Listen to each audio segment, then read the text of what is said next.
between addiction and bad habit. Let's agree on the terminology. Everything in this book fully applies to all kinds of addiction, both chemical, alcohol, tobacco, and non-chemical, games, computer addiction. When we speak of chemical addictions, we should know that it arises from substances that, firstly, are addictive. You have to increase the dosage to achieve the previous effect. Therefore, we can't speak of addiction to sex, food, or other things that bring us pleasures and produce the desired effect without changing the dose.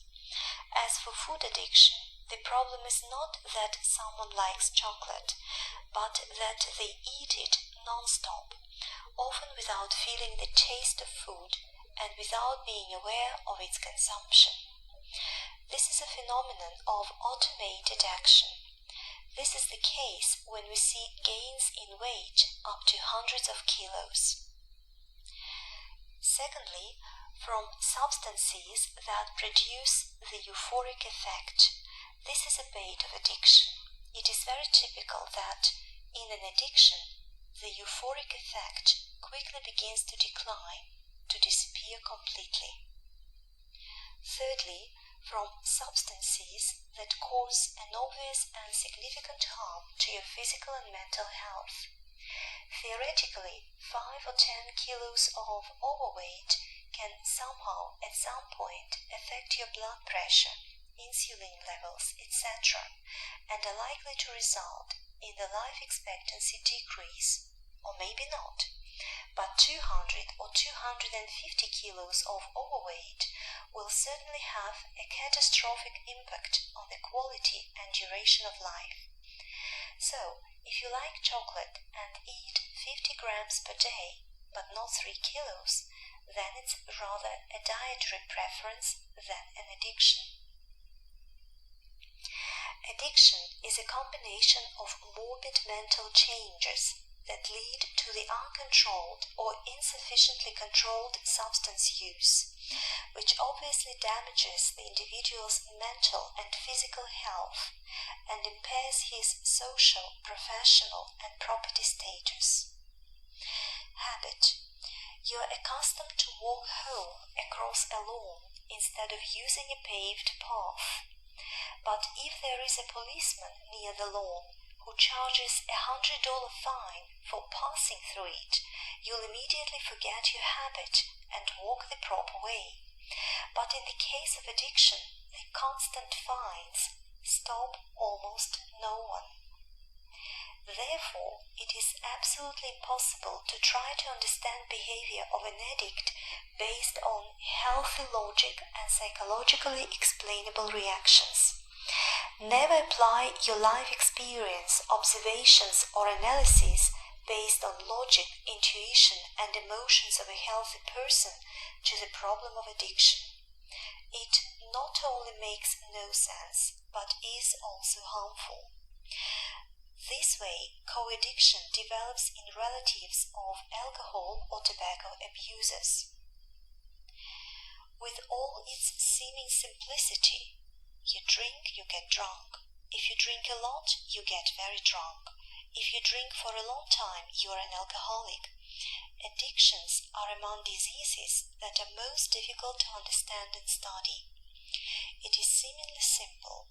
Alcohol is an evil which produces an alcohol addiction. But where does game or computer addiction come from? You neither drink nor smoke a slot machine or the internet. In the case of the latter, you even can't smell it. It turns out that something is wrong in the body, and it looks like the problem is in the head. But what is it? Usually, we can clearly distinguish where health ends and disease begins.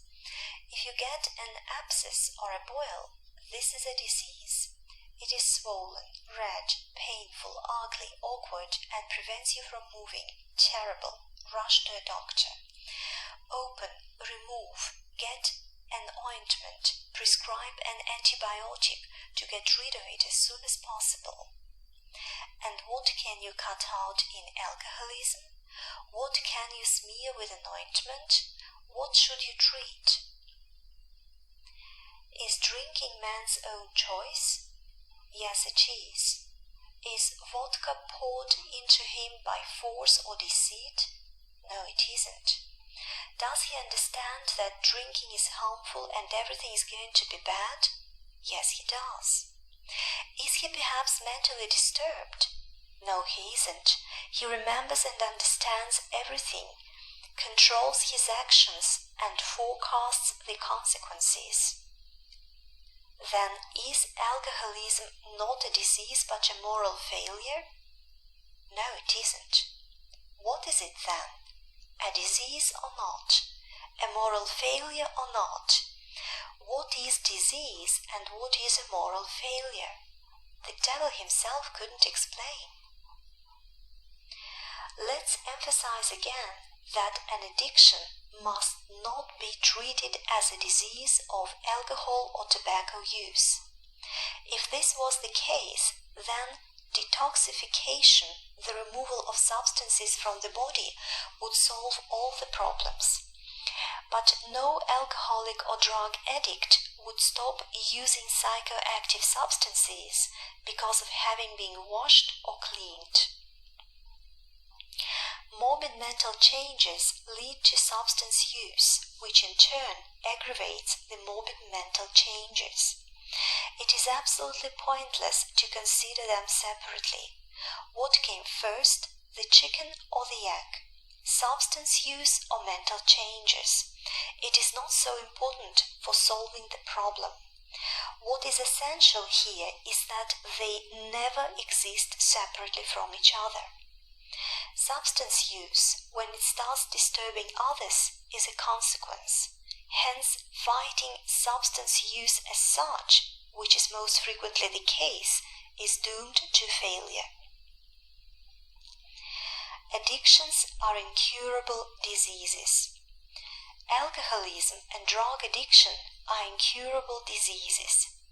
This is the definition by the World Health Organization. On the other hand, there are examples of people who have completely stopped drinking or smoking after treatment or without any treatment and remained teetotalers to the end of their lives.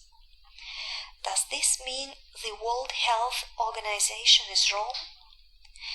Many medical advisors do not consider alcoholism a disease, referring to it as a moral failure.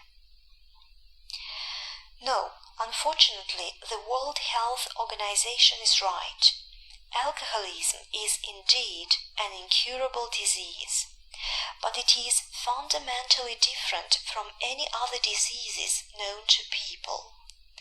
For what makes it different, please refer to the step-by-step instruction in one of our next videos.